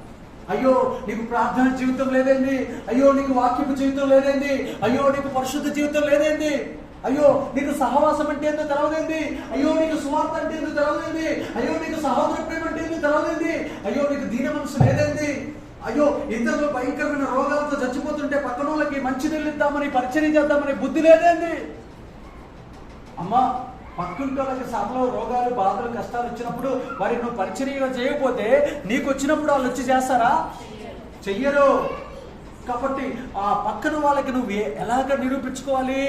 నువ్వు పరిచర్య చేసి నిరూపించుకోవాలి. అప్పుడు పక్కన వాళ్ళకి నువ్వు సహాయం చేస్తే, మా ఇంటి పక్కన ఒక ఆయన ఉన్నాడు, రాటం అసలు పరిచయమే లేదు, అసలు నా పేరు తెలదు, ఊరు తెలదు, ఏం తెలదు. పాస్టర్ గారు గ్యాస్ బుక్ చేయరా అన్నాడు. ఏం చెప్పాలో కూడా అర్థం కాదు. చెప్పడమ్మా. అసలుకైతే ఏం చెబుతాం మనం? నమ్ముతామా? వెంటనే టక్కున నమ్ముతాం ఒక మనిషిని. వచ్చిండు, రెండో రోజు డోర్ ఓపెన్ చేసిండు, రెంట్కి దిగిండు, మరుసటి రోజు ఒకటే ఒక మాట. ఫస్ట్ మాట ఏందో తెలుసా? మీ పేరు మీద గ్యాస్ బుక్ చేయరా. అప్పుడు మనం ఏం చేస్తాం? సాకు, పెద్ద సాకు, మాకు 2 గ్యాసులు ఇవ్వండి అన్న కదా. అలా సాకు చెప్పుకోవడే నిజమైన క్రైస్తవుడు. హల్లెలూయా. యేసునామములో తెల్లారికల్లా బుక్ చేయగానే వచ్చింది. ఈ రోజు కూడా మా పాస్టర్ ఊరికి పోతే వాళ్ళే నాకు భోజనం తెచ్చి ఉండిపోయారు. హల్లెలూయా. దేవుడికి మహిమ కలుగును గాక. చూడండి ప్రియదేవుడా, నేను మంచి చేశాను కానీ వాళ్ళు మర్చిపోయారా? మర్చిపోలా. నువ్వేం చేయాలో తెలుసా? బుద్ధి కలిగి ఉండాలి. ప్రతిదినం ఏం చేయాలో తెలుసా? బుద్ధి చెప్పుకుంటూ ఉండాలి. ఒకరికొకరు బుద్ధి చెప్పుకుంటా ఉండాలి. బ్రదర్, అబద్ధాలు ఆడుతున్నావు ఏంటి? సిస్టర్, ఏంటి అలాగా మాట్లాడుతున్నావు? ఏంటి అలాగా జీవిస్తున్నావు? ఏంటి లిప్టిక్ వేసుకుంటున్నావు? ఎందుకు ఆ పట్టు చీరల కోసం పరుగులు తీస్తున్నావు అని ఒకరినొకరు ఏం చేసుకోవాలి? బుద్ధి చెప్పుకోవాలి. బుద్ధి చెప్పుకోకపోతే ఏమైనా తెలుసా? బుద్ధి చెప్పుకోకపోతే మనము కీడులో పడిపోతాం. ఎక్కడ పడిపోతామా? కీడులో పడిపోతాం. అందుకనే ఒకరిని చూడగానే ఇంకొకరిని చూడగానే మనకి వెంటనే రావాలి, అయ్యో వీళ్ళు ఈ విషయంలో తప్పిపోయారు. ఏమైపోయారు? ఈ విషయంలో తప్పిపోయారు. తప్పిపోయిన వ్యక్తికి ఏం చెప్పాలి? మనము బుద్ధి చెప్పాలి. మనకి ఇక్కడ నాకు తెలిసిన ఒక ఆయన మంచిగా 3-4 తరాల నుంచి క్రిస్టియన్ గా ఒక ఆయన ఉన్నాడు. 3-4 తరాల క్రిస్టియన్. ఆయన పేరు ఏంటంటే 3-4 తరాల క్రిస్టియన్. 3-4 తరాల క్రిస్టియన్ ఏం చేస్తాడు తెలుసా? సిగరెట్ తాగకుండా రోడ్డు మీద పోతాడు. సిగరెట్ తాగకుండా రోడ్డు మీద పోతా ఉంటాడు. అదేందో దరిద్రానికి నా కళ్ళల్లోనే పడతాడు పోక. నేను ఊకోదు కదా అని బుద్ధి చేద్దామని పోతే, నిజమయ్యా నువ్వు ఇప్పుడు పాస్టర్గా చేస్తున్నావు. మా తాత పాస్టరు, మా నాన్న పాస్టరు, నేను పాస్టర్ అంటాడు. ఇక వాడికి మనం చెప్పలేము. నీకు కొన్ని వాక్యాలే తెలుసు బైబిల్లో, నాకు అన్నీ తెలుసు అంటాడు. ఇంకా అసలు నీతో యేసయ్య ఎప్పుడన్నా సొంత మాట్లాడా అంటాడు.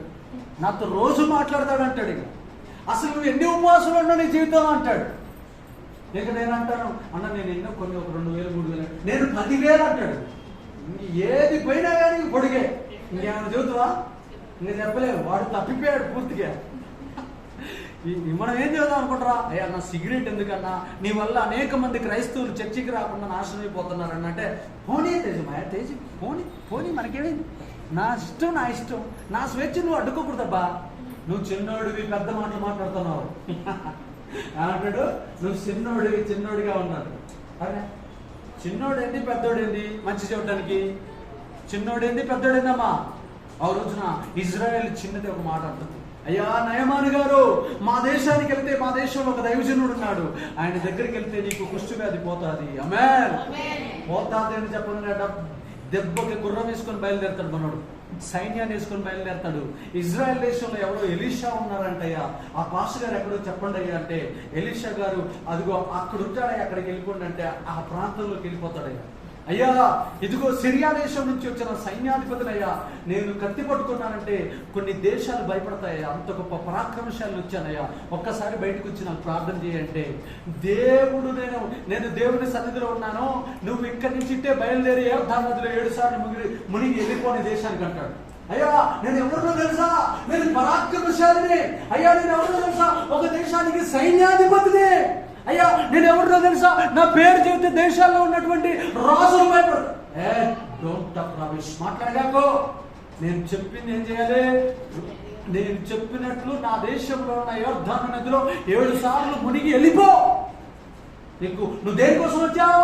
నీ పరాక్రమాన్ని, నీ శౌర్యాన్ని, నీ బలాన్ని చూడటానికి వచ్చావా? నీ కులాన్ని, నీ గోత్రాన్ని, నీ జాతిని చూడటానికి వచ్చావా? నీ దేశాన్ని, నీ ప్రాంతాన్ని గురించి చూడటానికి వచ్చావా? రోగం నుంచి విడుదల పొందడానికి వచ్చావా? రోగం నుంచి విడుదల పొందడానికి వస్తే 7 సార్లు మునిగి వెళ్ళిపో అంటే మనోడికి ఏం హట్ అయింది? ఈగో హట్ అయింది. ఏ హట్ అయింది? ఈగో హట్ అయింది. ఈగో హట్ అయ్యి నన్ను అంతలా మాట్లాడతాడు. ఆఫ్టర్ ఒక గుడిసెలో ఉన్న పాస్టర్ నన్ను ఇంతలా మాట్లాడతాడు. అంతే, గుడిసెలో ఉన్నాడా? ఇట్లా సిటికేస్తే అగ్నిరథాలు దిగితే ఎలీషా గారికి దేవునికి మహిమ కలుగును గాక. గుడిసెలో ఉన్నదే చూస్తున్నాడు మనోడు. గుడిసెలో ఉండి లంచం తీసుకోవాలా, గుడిసెలో ఉండి పాపం చేయాలా, గుడిసెలో ఉండి గుడిసెడు గుణాలు లేపాయకాడా. అందుకని ఆయన ప్రార్థన చేస్తే ఆకాశం తెలుసుకుంటుంది. ఆయన ప్రార్థన చేస్తే రోగాలు వచ్చి మీద పడుతున్నాయి. అర్థమవుతున్నప్పుడు దేవుని బిడ్డలారా, ఒకడు నెత్తి మీద చెయ్యేస్తారంటే ఏమైంది? బతికేవాడు కూడా చేస్తాడు. ఒకడు నెత్తి మీద చేస్తే చచ్చేవాడు కూడా బ్రతుకుతాడు. హల్లెలూయా. ఒకడు పోతా పోతా ఇండియా నుంచి బయలుదేరంటే అమెరికా పోయిందంట. అమెరికా పోయి సాఫ్ట్వేర్ ఇంజనీరింగ్ చేద్దామని చెప్పి అసలు చైనా ఉద్యోగం చేయాలని చెప్పి పెంటగాన్లో కాలు పెట్టిండట. పెట్టిన రోజే ఒసామా బిన్ లాడెన్ గాన్ని విమానంతో కూర్చి పడేశాడంట. ఏంటిది? పెంటగాన్ భవన్ పేరు చేశాడంట. సుమారు 3,000 మంది అక్కడికక్కడే చచ్చిపోయారు. ఇది కథలేండి, స్టోరీ. మళ్ళీ తిట్టుకునేది, నేను భారతదేశాన్ని చాలా గౌరవిస్తాను, ప్రేమిస్తాను. కథ అంటే ఒక క్రైస్తవుడు అట్లా పోయిండంట. ఎవరు పోయింది? ఒక క్రైస్తవుడు అట్లా పోయి అక్కడ కాలు పెట్టగానే కూలిపోయింది. ఆలోచించిన ప్రియనుకుంటారా, కొంతమంది కాలు పెడితే ఇరిగిపోతాయి, కొంతమంది కాలు పెడితే నిలబడతారు. అయితే ఈ నయమాను పోయి నేను దిగలే దంతలో అంటాడు. పక్కనున్న దాసుడు అంటాడు, అయ్యా నేను మనులు ఏమన్నాడా, మాణిక్యాలు ఏమన్నాడా, బంగారం ఏమన్నాడా, వెండి ఏమన్నాడా, ఈ విత్తడి ఏమన్నాడా, లేకపోతే నీకున్న రాజ్యంలో సగం రాజ్యం ఏమన్నాడా? ఏమేమన్నాడయ్యా నిన్ను? ఏమి ఏమనలేదు కదా. నదిలో 7 సార్లు మునగమన్నాడు, మునిగితే తప్పేంటి అంటే అంతేనటవా అంటాడు. అంతేనట అంటే సరే నువ్వు చెప్పినట్టు వింటానని చెప్పి లోపలికి దిగుతాడు. ఫస్ట్ మునుగుతాడు, లేస్తాడు. ఏ దాసుడా పోలా అంటాడు. రెండోసారి మునుగుతాడు. చూస్తున్నావా పోలా అంటాడు. మనోడికి విశ్వాసం ఉందే? లేదు. మూడోసారి, నాలుగోసారి, ఐదోసారి, ఆరోసారి, 7సారి లేచినప్పుడు కుష్టి వ్యాధి నదిలో కొట్టుకొని పోతుంది. పైకి లేచినప్పుడు పసిపిల్ల దేహం వలె మంచి చర్మం వస్తుంది. దేవుడికి మహిమ కలుగును. దైవజనుడు ఏది చెబితే అది నువ్వు వినాలి. నిన్న రోజున తిరుమలగిరి నుంచి ఒక ఫ్యామిలీ వచ్చింది. అక్కడ వచ్చి ఎక్కడో ఆటో పడేసుకున్నాడంట. అది ప్రమాదాలు జరిగే స్థలంలో ఆటో పడ్డాడంట. ఆ ప్రమాదాలు జరిగేటటువంటి స్థలంలో ఆటో పడితే అక్కడ భయపడ్డాడండి ఆటో నడిపాడు. ఆ ఆటో నడుపుకుంటూ ఇంటికి వచ్చి భయపడ్డాడు. భయపడ్డాక ఆ భయపడ్డ దయ్యం వచ్చి తన బట్టింది. ఇంకా పట్టి మనిషి 6 అడుగులు జాన్ ఉన్నాడు, కానీ షేక్ అయిపోతున్నాడు. గచ్చ గచ్చ గచ్చ గచ్చ వణుకుతున్నాడు. వణుకుతూ ఎవరు నేను పొడేలు అంటున్నాడు. పొడేలేదయ్యా అంటే నేను పొడేలు, ఇంకా పొడేలు అంటున్నాడు. ఇంకా 2 సరుకులు కలిసి కింద కూర్చోబెట్టగానే దెబ్బకి లోపల ఉన్న పొడేలు బయటికి వెళ్ళిపోయింది. దేవునికి మాయం కట్టుకుని నేను మళ్ళీ బయట దాకా ఆ రోడ్డు దాకా పోయి నడుచుకుంటూ పోయి మళ్ళీ రాయాలనే మళ్ళీ నడుచుకుంటూ పోయి బాగైంది నువ్వు బాగొచ్చా అని చెప్పి ఇదిగో తీసుకో అని చెప్పి కట్ట తీసుకొని చేతులు పెడుతున్నాడు. ఆమేన్. మాయం కలిగిన కాక స్తోత్రం. ప్రియమైన బిడ్డలారా, అట్లా కాదు, నేను నిన్ను పరీక్షించాను. వచ్చే వారం నాకు ఇక్కడే ఉన్నానంటే ఇందాక ఫస్ట్ ఆరాధన కూర్చిపోయాడు. ఇందాక అడిగాను అట్టుందంటే చాలా బాగుంది, ఎలా ఉంది, చాలా బాగుంది అని అంటున్నాడు. ఆమేన్. దేవుడికి మహిమ కలుగును గాక.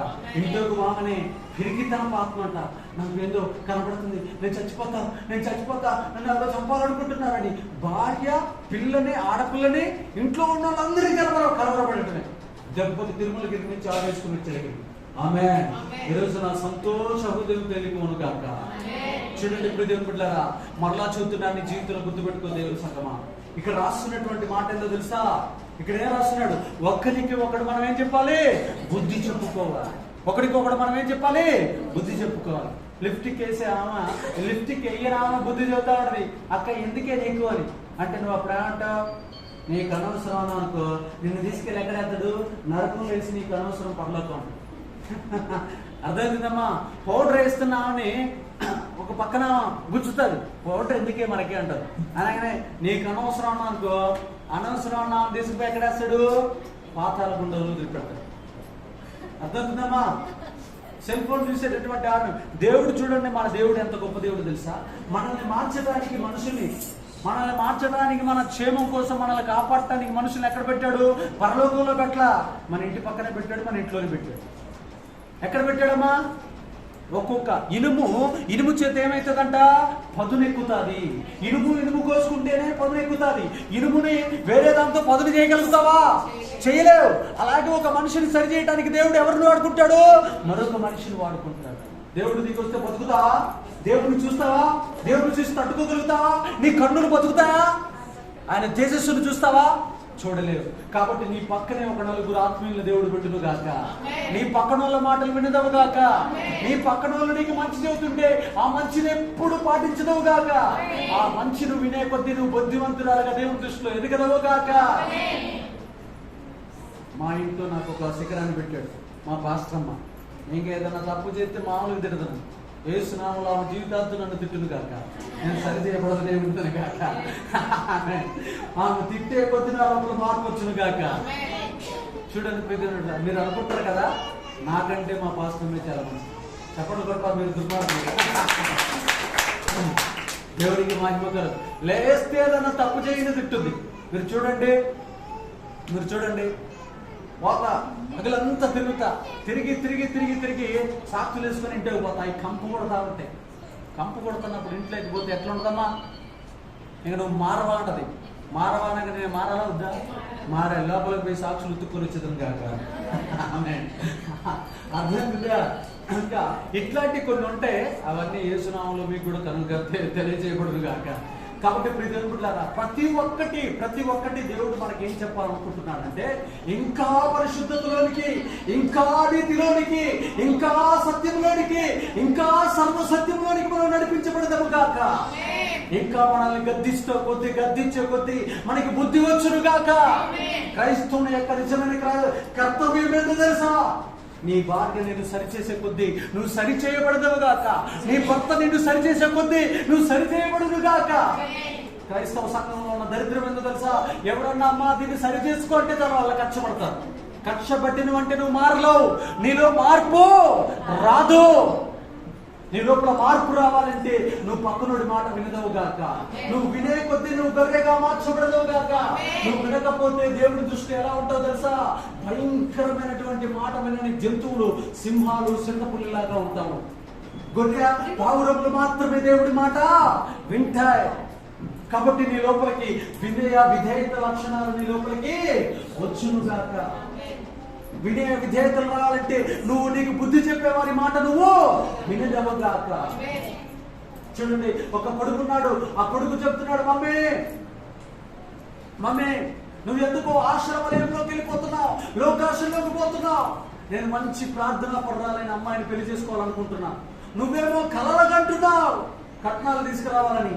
నేనేమో ఆత్మీయతరాల కోసం నేను ప్రార్థన చేసుకుంటున్నాను. మమ్మీ ఆ తప్పు చేయొద్దని అక్కడ ఉన్నటువంటి కొడుకు చెబుతుంటే ఆమె కొడుకుని కక్షపడుతుంది. ఏం చేస్తుంది? కొడుకుని కక్షపట్టి, నువ్వు నాకు అనవసరంగా పుట్టావురా, నువ్వు పుట్టకపోయినా బాగుండురా అని తిడతావు. కన్న తల్లే శాపనార్థాలు పెడితే కొడుకు మనసు ఎలా ఉంటది? ఆలోచించిన కదా. దేవునికి మహిమ కలుగును గాక.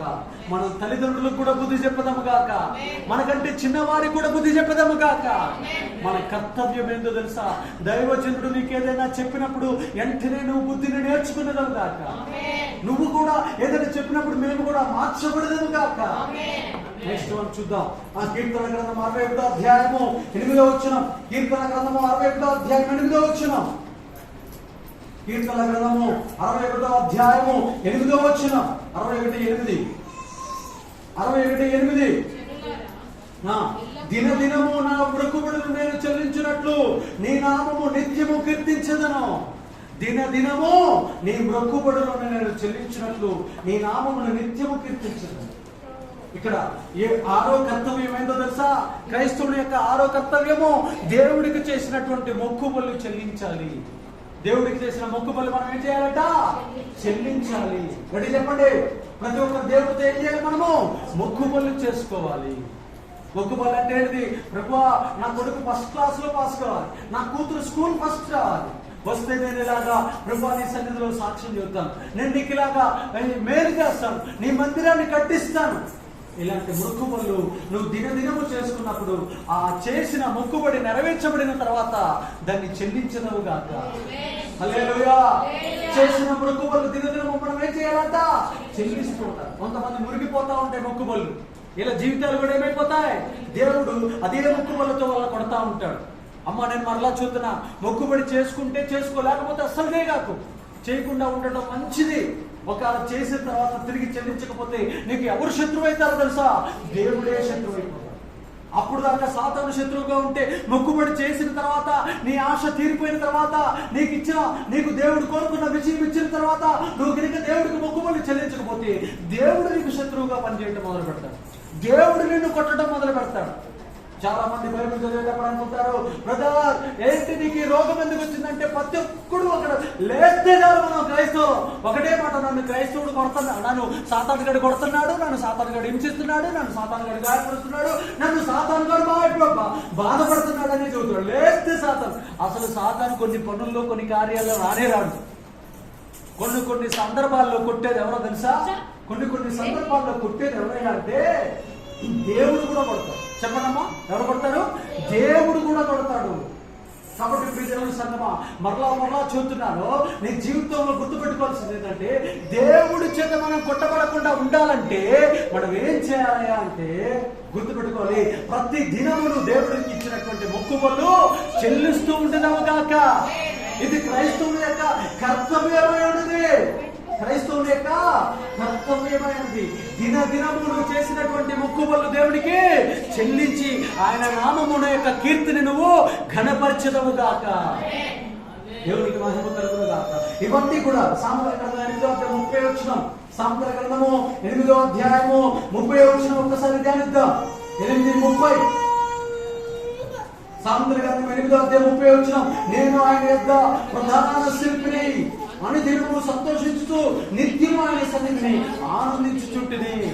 నిత్యము ఆయన సన్నిధిన ఆనందించుచుంటిని. ప్రతి దినము క్రైస్తవుడైన ప్రతి ఒక్కరు ప్రతి దినం ఏం చేయాలంట? ఆనందించాలి. చెప్పాలి గట్టిగా, ఏం చేయాలంట? ఆనందించాలి. లోకంలో పండగలకి పక్వాలకి మాత్రమే ఆనందిస్తారు జనులు.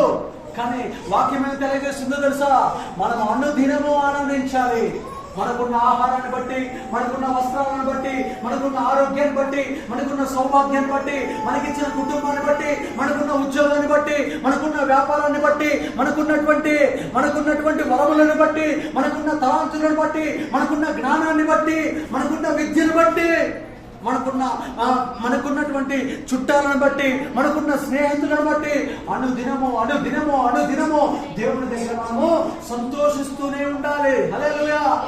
ఏం చేస్తూ ఉండాలంట? అనుదినము నువ్వు దేవుని సన్నిధిలో సంతోషిస్తూ ఉండాలి. కొన్ని కుటుంబాల్లో చూస్తూ ఉంటాం, రోజు చికెనే కావాలని కొట్టుకుంటా ఉంటారు. రోజు చికెన్ తెస్తే ఉంటావమ్మా? వేడుకుంటే ఏమైందా? తొందరగా చేస్తావు. చికెన్ కావాలా? సంతోషం కావాలా? గట్టిగా చెప్పాలి. అన్నా నాకు నీసు ముద్ద కన్న తల్లి, కన్న తల్లి కడిగి పోతావు తొందరగా. అర్థమైందా? అక్కడికి పోకుండా ఉండాలంటే దేవుడు ఏది ఇస్తేనే తినాలి. ఉన్నదాంతో సంతృప్తి కలిగి జీవించాలి. ఈ రోజు నీకు కారం ఇస్తే కారంతో సంతృప్తి కలిగి ఉండాలి. రేపొద్దున నీకు దేవుడికి కనుక మంచి కూర ఇస్తే మంచి దాంతో ఉండాలి. ఒకవేళ నీకు పంచపక్ష పరిమాణాలే పెడితే దాన్ని బట్టి దేవుడికి కృతజ్ఞతాస్తుతులు చెల్లించదము గాక. క్రైస్తవుడికి లోకానికి తేడా ఇదే. ఉన్నదాంతో సంతృప్తి కలిగి ఉండాలి. సంఘానికి వచ్చిన ప్రతి ఒక్కరికి ఏం చెప్తారో తెలుసా? సేవకుడైన ప్రతి ఒక్కడు అమ్మా తగ్గించుకో, అమ్మా తగ్గించుకో. లోకంలో ఉన్న వాళ్ళు ఏం చెప్తారు? హెచ్చించుకో. వాడు కూరగాయలు తీసుకురాకపోతే అల్లుడిని జుట్టు పట్టు కొత్తమ్మా. అల్లుడిని ఏం చేయమంటారు వాళ్ళు? కూరగాయలు తీసుకురాకపోతే, చికెన్ తీసుకురాపోయినా, మటన్ తీసుకురాపోయినా, ఫిష్ తీసుకురాపోయినా రోగల పంట తీసుకుని కొత్తమ్మా అని. కానీ ఇక్కడికి వచ్చిన వాళ్ళకి ఏం చెప్తాం తెలుసా? తగ్గించుకో. వినయము. ఒకసారి అందరి నెత్తి మీద కొంగులేసుకున్నామా? అందరి నెత్తి మీద కొంగులేసుకున్నాం వేసినాము. కొంగు దేనికి సాదృశ్యం అమ్మా? కథక్కడ కుతిపోయినానిక దేనికి సాదృశ్యం కొంగు? శిల్పా చక్రవర్తి, శిల్పా చౌదరి అంట 90 కోట్లు ముంచింది ఫిల్మ్ ఇండస్ట్రీని. బాగా మునిగిపోయింది వేసినాము. అక్కడ ఏమైనా పాట పాడాలో తెలుసా? ఘోషే ప్రార్థించగా మన్నాను కురిపించితివి, యెహోషువ ప్రార్థించగా సూర్య చంద్రుల నాపితివి. అదే శిల్పా చౌదరి మోసం చేయగా జీవితాలు నాశనమాయను. చూడని ప్రియమిత్రులారా, మరలా చూస్తున్నాను, గుర్తుపెట్టుకో. లోకంలో మనుషులు ఏం చెప్పుకుంటున్నారు తెలుసా? ఏమన్నా లేకపోతే ఇంటిని ఏం చేయమంటారు? ఇంటిని రేగొట్టమంటారు, ఇంటిని రేపు అని చెప్తారు. కానీ ఇక్కడికి వచ్చినప్పుడు ఏం చెబుతున్నాం తెలుసా? మేము ఇంట్లో ఏముంటేది సమృద్ధిగా వేసుకొని తినాలి. లేదు అని బాధపరచకూడదు. నీ నోటి మాటలతో భర్తలను గాయం చేయకూడదు, గుండెలు కొయ్యకూడదు. నోటి మాటలు ఏమవుతుందో తెలుసా? నోటి మాటలతో బైబిల్లో రాయబడి ఉంది, కత్తిపోటు వంటి మాటలు కలిగిన నోరు ఉండనంట. కత్తిపోటు లాంటి మాటలు ఏం పలుకుతాదో తెలుసా? మటర్లు చేయాల్సిన వల్ల కత్తి తీసుకొని నోటి మాటతో మటర్ చేసేసా. పక్కింటోడు కారు కొనుక్కుంటే ఏమో కారు కొనలేదని నీది ఒక బతికైనా సావరాదన్నది. ఆయన కారు కొంటే ఈయన కొనలేదని ఈయన సావరాదంటే ఈయన పోయి చచ్చిపోతాడు. నిజంగా మనకు తెలిసిన ఒక ఆమె మాకు చర్చికి వస్తుంది. ఆ అక్క చెప్పింది, ఏమని చెప్పిందంటే, కూతురు ఎదురుగా భార్య తిట్టిందంట. కూతురు ఎదురుగా భార్య తిడితే ఏం చేసినావు డబ్బులు అన్నాడు. అంటే ఫ్రెండ్కి అవసరం ఉంటే ఇస్తే ఇచ్చాను అన్నాడు. అంటే అన్నాడు, ఇది ఒక బతుకేనా అన్నదంట. అనగానే కూతురు ముందు అన్నాడని చెప్పి లోపలికి ఊరేసుకొని చచ్చిపోయాడు. ఇప్పుడు ఆ కూతురు అనాథ అయిపోయింది, భార్య దిక్కులేదు. ఇప్పుడు ఆ అమ్మ ఒక చిన్న మాట అన్నది, నోటి మాట, కత్తిపోటు